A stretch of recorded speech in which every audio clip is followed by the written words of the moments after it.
27장 우리 전체를 가지고 오늘 믿음이 흔들릴 때, 이런 제목으로 말씀을 나누려고 합니다.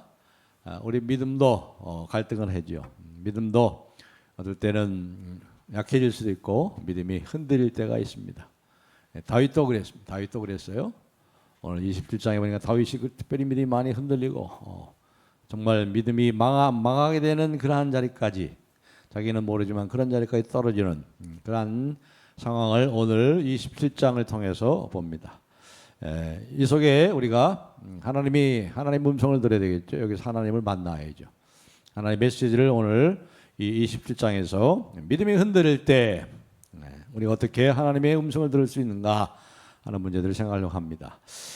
오늘 말씀해 보니까 이제 이 다윗이 이제 더 이상 내가 이스라엘 땅에, 팔레스타인 땅에 있다가는 내가 먼저 사울에게 붙잡히리니 내가 여기서 더 이상 도망갈 데가 없구나.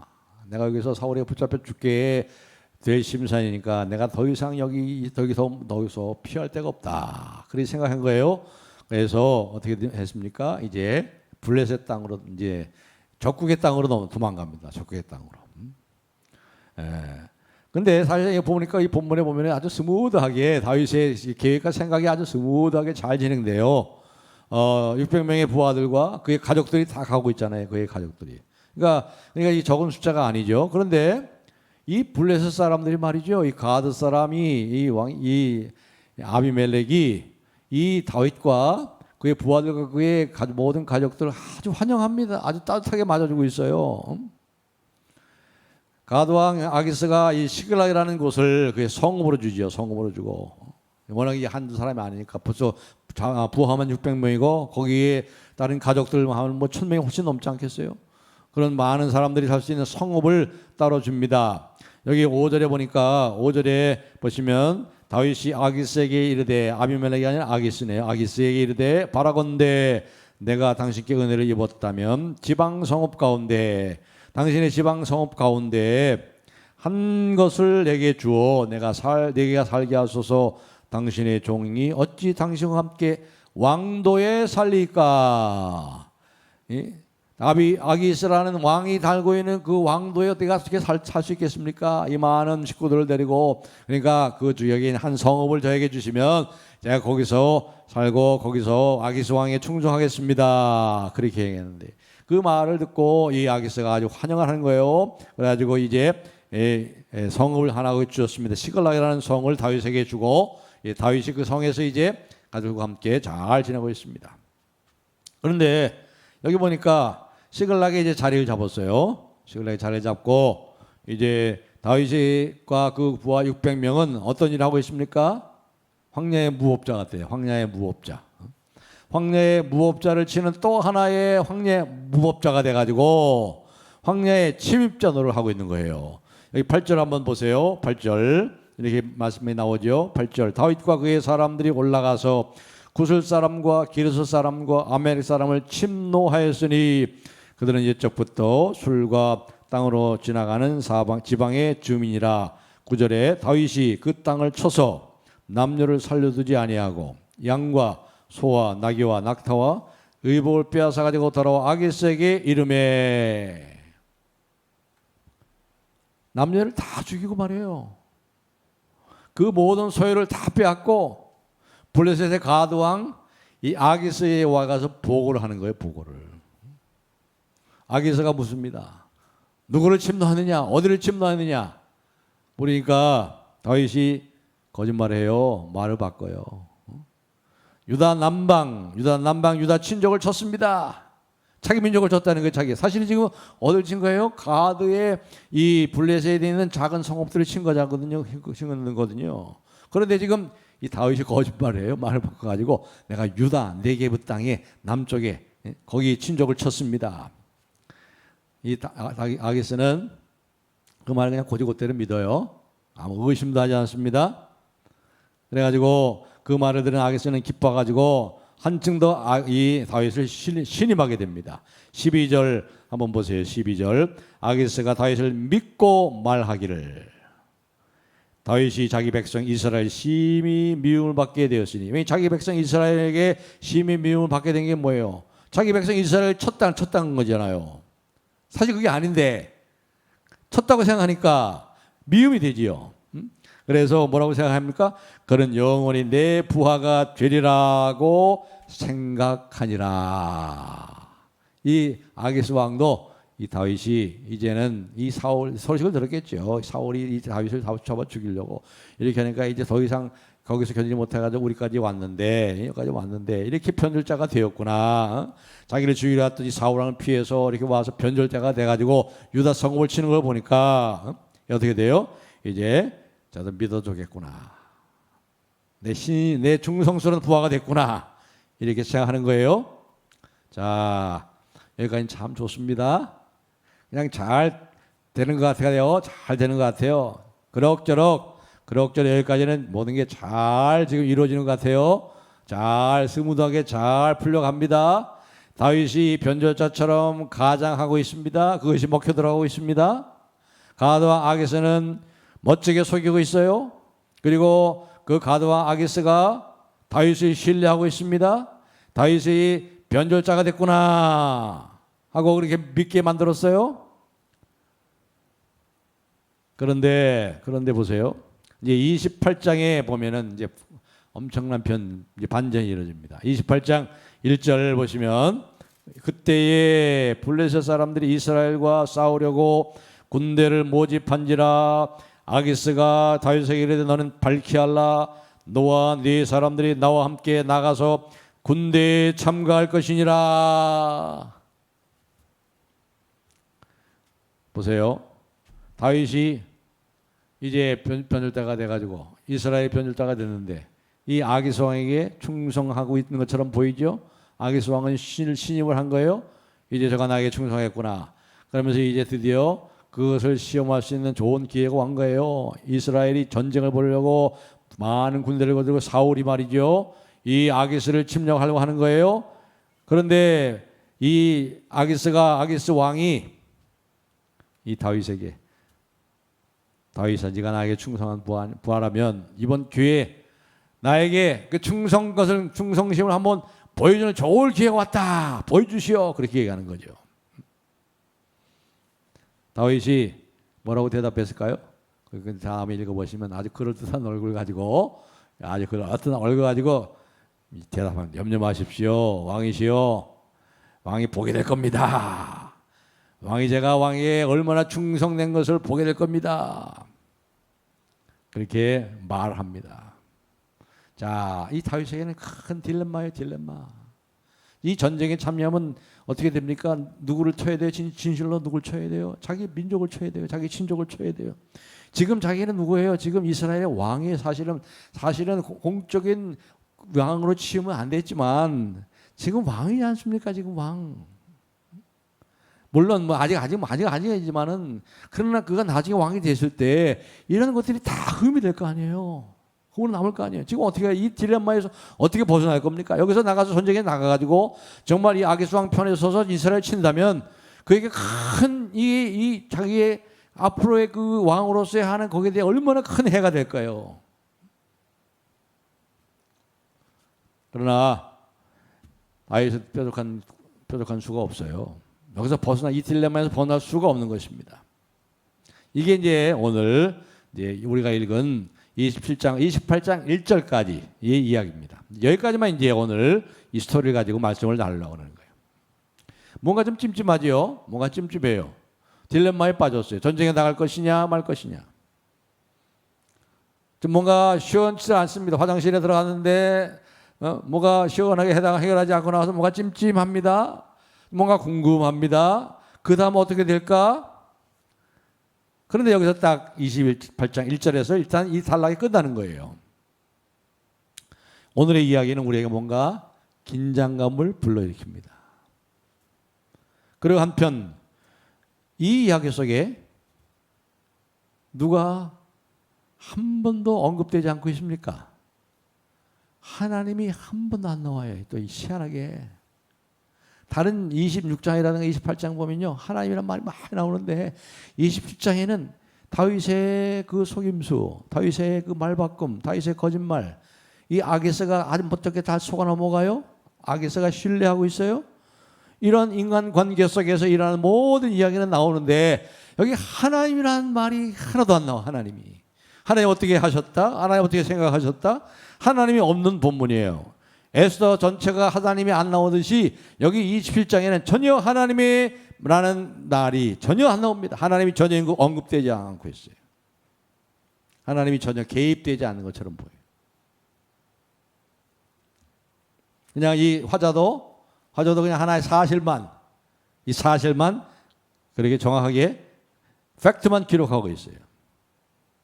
다윗이 잘했다 잘못했다? 다른 본문에 보면은 다윗이 잘했다 잘못했다 그런 말이 나오거든요. 하나님 보시기에 다윗의 소위가 악하였더라 이렇게 화자가 딱 한마디 하는 것이 나오는데 여기는 전혀 그런 것도 없어요. 또 그리고 블레셋의 가드 왕이 아게스가 어리석었다 그런 이야기도 안 나와요. 그렇죠? 안 나와요. 사실상 이 아게스가 어리석죠. 어리석어요. 도대체 여기서 우리가 다윗의 행동을 어떻게 보아야 할 것인가? 그리고 하나님이 없는 본문에서 어떤 하나님의 메시지를 찾을 수 있을 것인가? 하나님이 본문에 나오지 않는다고 하나님의 메시지도 없는 것인가? 아니잖아요. 모든 본문은 하나님이 누구신가를 말하잖아요. 가장 첫째. 하나님 누구신가를 말하잖아요. 항상. 물론 우리가 다윗의 처지가 얼마나 힘들었으면 원수의 땅 블레셋 이 가드 땅까지 피할 수밖에 없었을까 하는 이해가 됩니다. 1절에 이 우리가 다윗의 그 마음을 알 수 있죠. 아마 읽을 수가 있어요. 다시 한번 제가 1절 보겠습니다. 다윗이 그 마음에 생각하기를 내가 후일에는 사울의 손에 붙잡히리니 블레셋 사람들의 땅으로 피하여 들어가는 것이 좋으리로다. 사울이 이스라엘 온 영토 내에서 다시 나를 찾다가 단념하리니 내가 그의 손에서 벗어나리라 하고. 그러니까 다윗의 우리가 생각을 여기서 읽을 수 있죠. 사울의 손에 내가 여기 있다가는 사울의 손에 반드시 붙잡힐 거야. 내가 여기서 벗어나야지. 이 이스라엘 땅을 넘어가야지. 여러분 그러나 자세히 보세요. 우리가 지금까지 쭉 지금 10번째 다윗에 대해서 10번째 지금 오늘 말씀을 나누고 있습니다. 10번째 나누고 있는데 우리가 지금까지 살펴본 듯이 하나님께서 다윗의 우편 그늘이 되시고 방패와 피난처가 되시는 그 하나님을 우리가 많이 봤잖아요. 얼마나 하나님께서 철저하게 다윗을 지켜주셨습니까?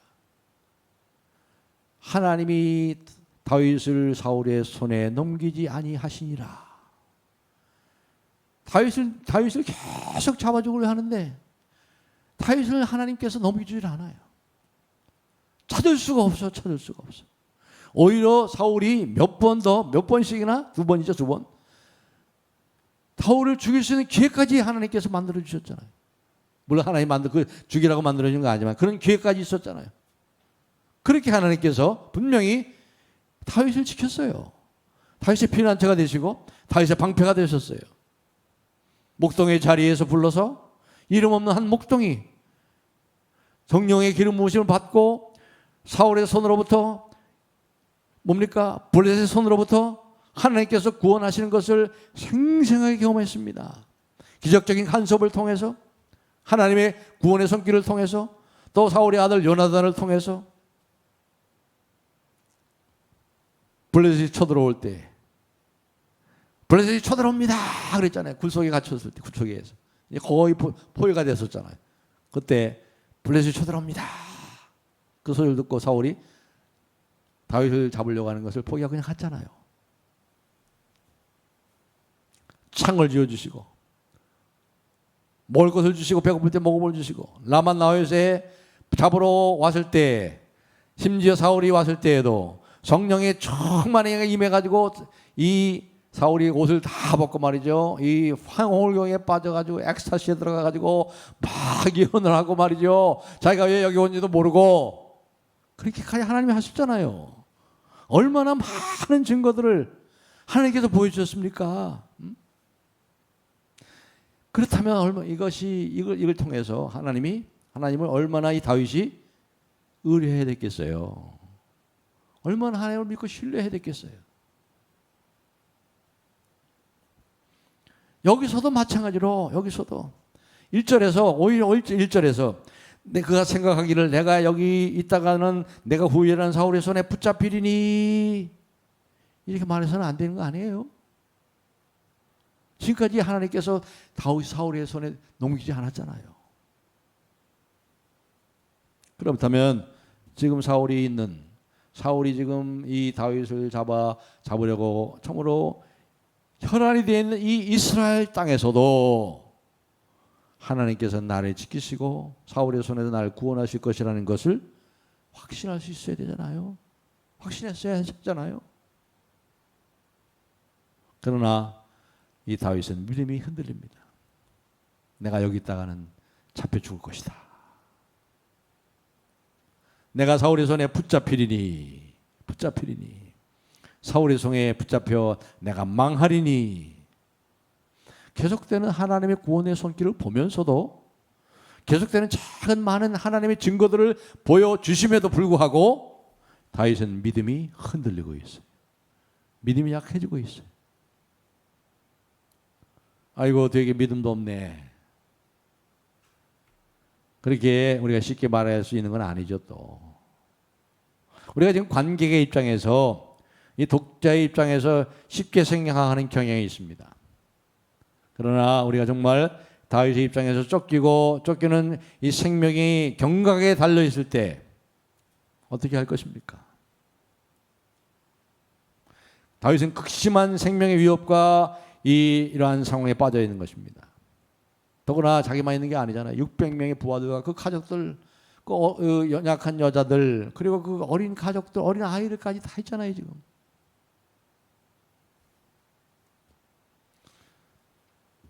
그러나 여기서 우리가 중요하게 분명히 한 가지 생각해야 될 것이 있으나 분명히 생각해야 돼요. 그럼에도 불구하고 다윗은 여호와 하나님보다도 블레셋을 더 안전하게 생각하고 찾고 있다는 데 문제가 있는 것이죠.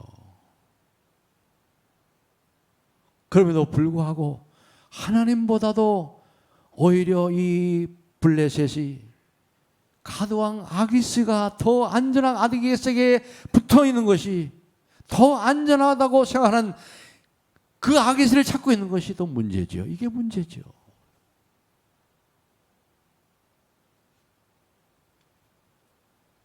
왜 그렇게 됐어요? 1절에 그 힌트가 있잖아요. 그가 생각하기를 내가 여기 있다가는 내가 분명히 사울의 손에 붙잡히리니 내가 붙잡혀 죽으니 내가 붙잡혀 망하리니. 여기서 우리는 중요한 이 시인의 지혜를 여기서 배워야 돼요. 시편 42편 11절 보시면요, 이런 우리가 잘 아는 말씀이 나옵니다. 시편 42편 11절을 잘 기억하세요. 잘 아는 말씀이에요. 내 영혼아 내가 어찌하여 낭망하며 어째 내 속에서 불안하여 하는고. 너는 하나님을 바라라. 나는 내 얼굴을 도우시는 하나님을 오히려 찬송하리로다. 그런 나와요. 시편 41편 11절. 내 영혼아 내가 어찌하여 낙심하며 내 안에서 내 속에서 불안하여 하는 것. 너는 오직 하나님을 바라라. 그 하나님의 도우심으로 인하여 너는 오히려 찬송하리로다. 자, 여기 보세요. 제가 언젠가 이 말씀을 한번 들은 것 같아요. 그 말씀을.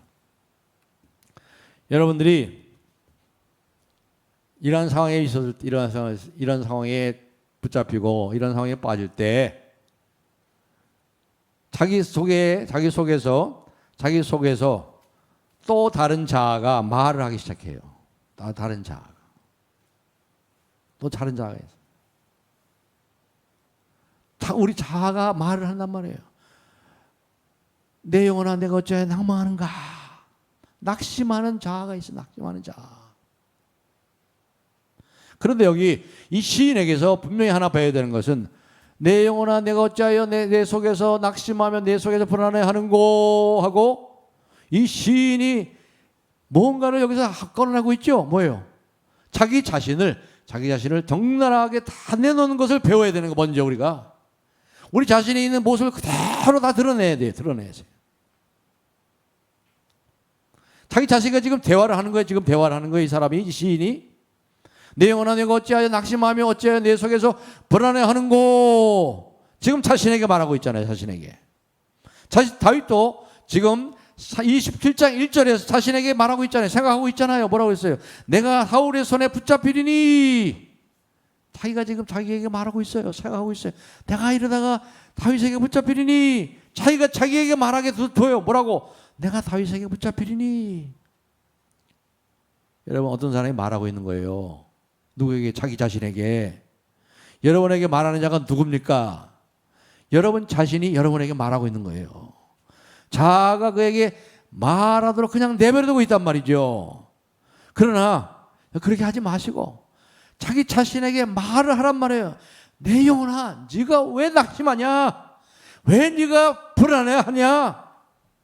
그의 영혼을 짓누르고 있는 그 자신을 향해서 말하라 이 말이에요. 말하라 이 말이에요.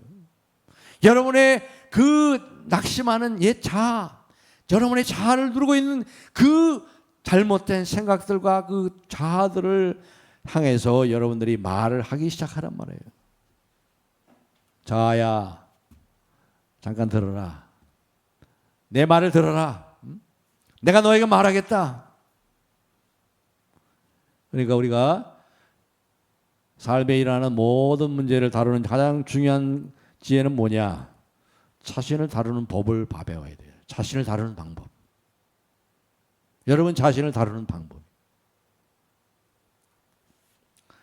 여러분을 자신을 다루기 위해서는 제일 처음에 우리가 해야 되는 게 뭐냐면 우리 자신을 적나라하게 드러내야 돼요. 적나라하게 드러내놓고 자신에게 말을 거십시오. 말을 거세요. 다시 말해 여러분 자신에게 설교하라 이 말이에요. 여러분 자신에게 하나님의 말씀을 선포하라 이 말이에요. 내가 어찌하여 낭망하며 무엇 때문에 불안해하냐? 여러분 자신을 비난하고 여러분 자신을 향해서 책망하고 권고하고 여러분 자신에게 말하기 시작하라 이 말이에요. 오히려 이런 상황 속에서 불행하고 불안하고 낙심하고 하는 그런 대신에 내 영혼아 하나님을 바라. 하나님을 바라라. 지금까지 너를 이 자리까지 인도하신 하나님, 야곱이 고백한 것처럼 나의 모든 환난에서 나를 지키시고 나를 도우신 하나님, 그 하나님을 바라라. 다윗이 뭐예요? 다윗이 얼마나 많은 하나님의 기적적인 간섭과 도우심에 구원받았어요. 그 하나님을 너는 잊었느냐? 왜 그 하나님을 잊었느냐? 그 하나님은 지금 어디가 있느냐? 여러분 자신에게 말하라 이 말이에요. 여러분 자신에게. 여러분의 위기에서 건져주신 하나님, 나를 그 죽을 상황에서 나를 구원하신 그 하나님을 바라라 이 말이에요. 바라라. 하나님이 누구시고 하나님이 어떤 분이시고 하나님이 지금까지 나에게 무엇을 하셨는지, 어떻게 나를 도우셨는지, 하나님께 나에게 무엇을 해주셨는지, 하나님이 나에게 무엇을 약속하셨는지 그것을 기억하고 말하라 이 말이에요. 그래야 할 때 이 시편 42편 11절에 이 시인처럼 나는 내 얼굴을 도우시는 하나님을 오히려 찬송하리로다. 이러한 찬송의 시가 터져 나오게 되는 거죠. 그렇습니다. 여러분의 자아가 여러분에게 말하도록 그냥 내버려두지 마세요. 그 자아를 향해서 말씀을 선포하세요. 그에게 말하라 이 말이에요. 여러분 자신에게 말하라 이 말이에요. 여러분의 자아가 여러분을 지배하도록 놔두지 마시라 이 말이죠. 마귀는 이 옛 자아를 가지고 우리를 자꾸 침체시켜요. 자꾸 옛 자아가 올라와요.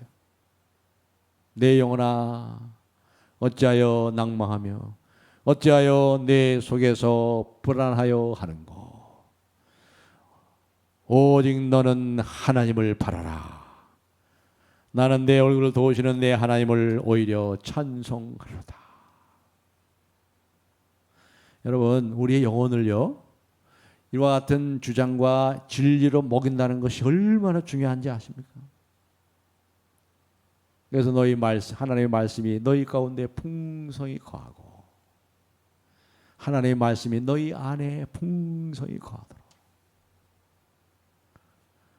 누가복음 12장 19절 이하에 보면요, 어리석은 부자가 나오잖아요. 어리석은 부자가 하는 말을 잘 들어보세요. 어리석은 부자가 자기 자신에게 말을 해. 자기 자아에게 뭐라고 말하는지 아세요? 누가복음 12장 19절. 또 내가 내 영혼에게 이르되 영혼아 여러 해 쓸 물건을 많이 쌓아두었으니 평안히 쉬고 먹고 마시고 즐거워하자. 이 어리석은 부자가 자기 영혼한테 말해요. 내 영혼아, 여러 해 쓸 물건을 많이 쌓아두었으니 평안히 쉬고 먹고 마시고 즐거워하자. 자기에게 말해, 자기에게. 이것이 어리석은 부자의 말뿐이 아니라 모든 세상 사람들이 하는 익숙한 말입니다. 이것이 세상 사람들의 가치관이에요. 여러분의 영혼을 무엇으로 먹이시겠습니까? 많이 쌓아두었으니 걱정하지 말고 편안히 쉬고 먹고 마시자. 그렇게 말하시겠습니까? 여러분이 거듭나지 못한 옛 자아가 말하는 대로 말하게 하고 그 말을 듣고 거기에 지배당하지 말라 이 말이에요.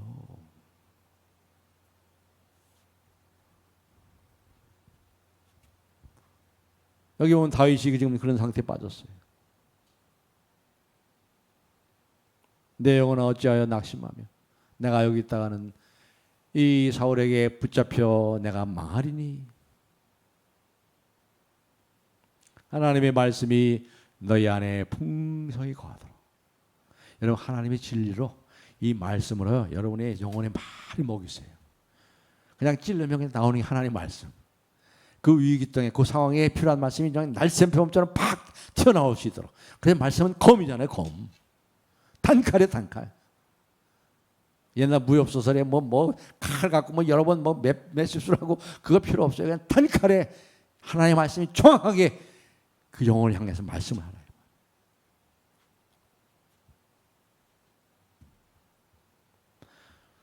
여러분의 영혼이 여러분의 자신에게 대해서 말할 때 하나님의 진리의 말씀으로 말할 수 있도록.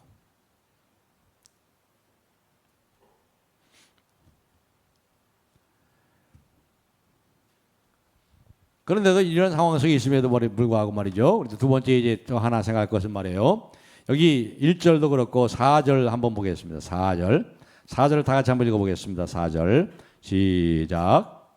다윗이 가드에 도망한 것을 어떤 사람이 사울에게 전하매 사울이 다시는 그를 수색하지 아니하니라. 아주 다윗이 말해요. 이런 상황 속에서도 말이죠. 하나님이 없어요. 이 다윗의 속에서. 그런데도 어떻게 됩니까? 아주 그 생각대로 잘 되고 있어요. 모든 게 잘 됩니다. 잘 풀려갑니다. 다윗 생각이 적중하고 있습니다. 아주 성공적으로 잘 되고 있습니다. 이제 블레셋 사람에게는 신임을 얻습니다. 가드 왕에게 크게 잠으로 신임을 얻고 편안하게 이제 잠을 잡니다. 다 평안합니다. 살 땅을 받았어요.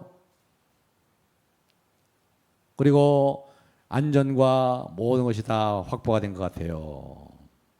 악에서도 잘 속였어요. 잘 속여 넘어갔죠. 잘 넘어갑니다.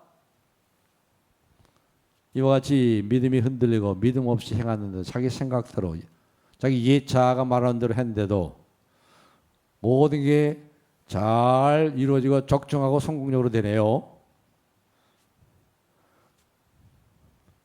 이런 말씀이 잠언에 보면 이런 말씀이 나오죠. 어떤 길은 필경 바르게 보이나 어떤 길은 사람 보기에 바르나 그 필경은 사망의 길이니라. 어떤 길은 사람이 보기에 바르나 필경은 사망의 길이니라. 지금 잘 되는 것 같아요. 적중하고 시글락이라는 큰 성읍도 자기가 차지해서 600명의 부하와 그 모든 가족들이 다 편안하게 삽니다. 아기스 왕한테도 신임을 얻습니다. 사울도 자기를 이제 잡는 걸 포기했습니다. 잘 되는 것 같아요. 다윗이 믿어지지 않는 그러한 행운과 이 영리한 꾀를 통해서 성공적으로 이 이야기가 잘 이루어지는 것 같습니다. 그러나 여기서 유명한 구약학자인 월터 브루그만은 이렇게 말해요. 지금 우리가 겉으로 드러나진 않지만 그 밑에 하나님의 다스림이시라는 주제가 면면히 흐르고 있는 지극히 의도성이 강한 작품을 대하고 있다. 다윗이 어디에 있든 어찌하고 있든 하나님은 그와 함께 하신다. 이게 참 은혜죠. 다윗은 그 생각 속에 하나님이 없어요 지금. 그런데도 하나님은 다윗과 함께 계시단 말이에요. 이게 은혜죠. 이게 은혜죠. 그렇기 때문에 오늘 이 27장의 가장 중요한 주제가 뭐냐? 다윗이 어떤 저급한 도덕성, 도덕적으로 맞지 않잖아요. 도덕적으로 아주 나쁘잖아요. 거짓말하죠. 말 바꾸죠. 그리고 하나님 의지하지 않죠. 자기 생각대로, 자기 예자가 말하는 대로 따라가고 있죠. 그러면서도 이 다윗 아기스 왕과 잘 인간관계를 맺어가면서 이것이 그를 이렇게 만든 것이 아니라 뭐예요? 하나님이 지금 그럼에도 불구하고 그와 함께 하시고 지금 그거를 구원하고 계시다는 거죠.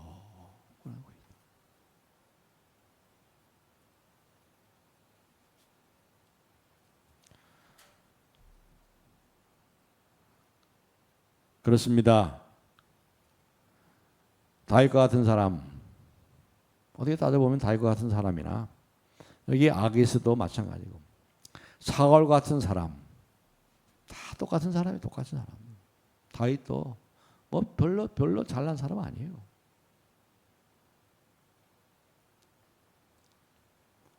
영웅적인 어떤 사람들을 얘기하고 있으면 처음부터 달랐다고, 떡잎부터 다르다고, 떡잎부터 달랐다고. 그 사람은 이렇게 취쾌하고 세상 역사는 그러지만 성경은 안 그러잖아요. 성경 얼마나 정직합니까? 근데 그대로 다 얘기하죠. 속이고 거짓말하고 말 바꾸고 잔인하게 죽이고 거짓말하고 자기 꾀를 이끌고. 다윗이 모습 보세요. 다윗이 얼마나 이 다릅니까? 다윗의 그 앞의 모습과 얼마나 달라요. 그런데 그런 자를 하나님 은혜로 부르셨어요. 은혜로 부르셔서 내가 너를 통해서 내 뜻을 다 이루기까지 내가 너를 떠나지 아니하리라. 그 다윗이 가치가 있고 쓸만해서가 아니라는 거죠. 그렇기 때문에 우리는 놀라는 거예요. 이게 은혜인 것이죠. 여기에 감격이 있는 것이죠. 나 같은 것을 하나님이 불러주시니, 나를 잊지 않고 찾아오시니, 그럼에도 불구하고 함께 해주시니. 다윗이 바로 우리 자신이에요. 우리 자신이 다윗이요. 우리가 쓸모 있는 것이 아니죠. 쓸모 있어서가 아니죠. 가치가 있어서 아니에요. 본질상 진노의 자녀였어요. 우리가 죽었었어요. 영원히 죽을 수밖에 없던 인생들을 은혜로 구원을 얻은 것이라.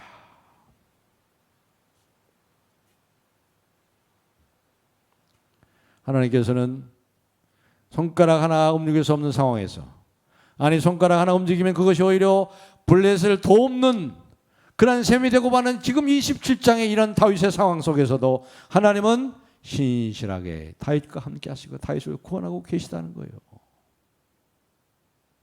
하나님이 얼마나 놀라우신 분인가요? 측량할 수 하나님의 할 수 없는 하나님의 은혜를 우리는 여기서 보는 것입니다. 사랑하는 성도 여러분, 오늘 이 말씀을 생각하시면서 참으로 하나님의 은혜가 얼마나 큰지, 우리의 믿음이 흔들릴 때 흔들리는 믿음을 따라 흔들리지 마시고, 옛 자아가 우리에게 말하도록 그냥 내버려두지 마시고, 옛 자아가 생각하는 대로, 옛 자아가 나에게 말하는 대로 끌려가고 거기에 지배당하지 마시고, 그 옛 자아를 향해서 내 영혼아 내가 어찌하여 낭망하며 내 속에서 불안해하는 거하고 진리의 말씀으로 선포하세요. 여러분 자신에게 설교하세요. 여러분 자신에게 말씀을 선포하세요. 그리고 그럼에도 불구하고 손가락 하나 움직이면 오히려 이 블레셋을 돕고 있잖아요. 지금 돕고 있는 셈이 되는 거 아니에요. 지금 이런 상황 속에서도 하나님께서는 이 다윗을 버리지 않으시고 함께 하시는 그 하나님의 그 놀라우신 은혜가 얼마나 놀라운 것인지, 이 은혜가 얼마나 고귀한 것인지, 은혜가 얼마나 아름다운 것인지, 하나님의 은혜가, 이것을 기억하시면서 감사하시고 찬송하시고 이 순례길을 이 주님으로 인하여 늘 기뻐하며 이 주님 때문에 만족하심으로 이 주님께 영광 돌리는 복된 삶을 살아가는 저와 여러분이 되시기를 주님의 이름으로 축복합니다.